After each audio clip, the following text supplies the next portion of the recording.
ICRT, FM 100, Taipei, Taichung, and Kaohsiung.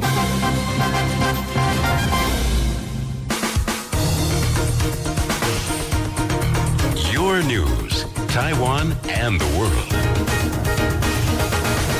Good morning, it's 10 o'clock. I'm Bill Thissen with Easy News.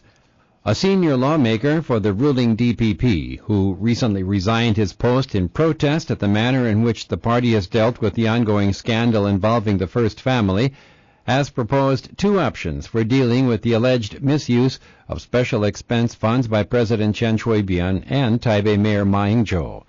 Lin Zhuo-shui said the case highlights another reason why special funds should be regulated and disputes either resolved by granting amnesty or a constitutional ruling by the Council of Grand Justices. Lin added that the cases have both arisen because there's a lack of clear-cut statutory systems to regulate relevant money appropriations, and a legislative committee should be formed, he said, to oversee the system. The lawmaker concluded that only the establishment of such a system will enable the nation's democracy to continue enjoying economic growth and social stability. Ma Ying-jeou reiterated his claim that none of his family expenditures have come from his mayor special fund. Ma said the questionable invoices are concerned with spending for official purposes and said the whole issue is simply a clerical error. Meanwhile, the People First Party said that while it supports Ma, it believes he must deal with the situation carefully as it could spark a political storm. James Sung, the chairman of the PFP, said there should be no attempts to oust Ma as leader of the KMT, as such a move would complicate the already turbulent political situation. However, Sung added that the scandal involving the mayor's special fund clearly shows there's something wrong with Ma's leadership and his city administration. The Taiwan national baseball team has beaten the odds and qualified for the final round of the Intercontinental Cup, edging out favorite Cuba 4-3. The victory in the final match of the opening round came after Taiwan suffered 3 embarrassing defeats at the hands of lesser teams. Taiwan now meets Cuba in the semifinals Saturday. The other semifinal has Japan meeting the Netherlands.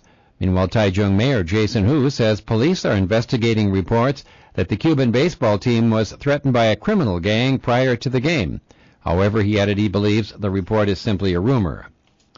In international news, a convoy of civilians was hijacked in southern Iraq and up to 14 people abducted. Preliminary reports suggest the convoy included about 19 vehicles. 4 Americans are believed to have been taken captive. It appears some of the convoy drivers were released and are being interviewed by the military.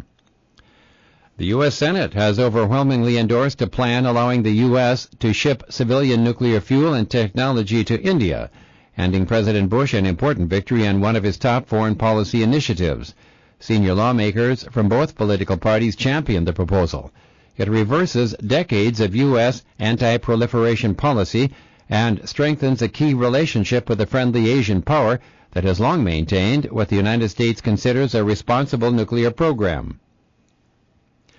A North Korean diplomat said today that progress at a new round of nuclear talks depends on the attitude of the United States, a signal that the communist nation is not likely to make any opening concessions.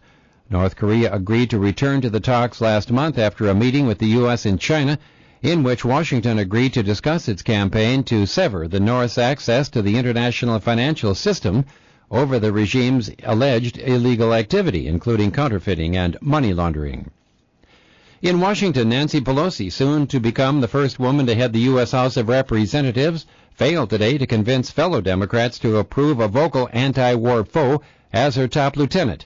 Steny Hoyer, a moderate Maryland Democrat, easily defeated Pennsylvania's John Murtha. Murtha is a leading proponent of a quick U.S. withdrawal from Iraq.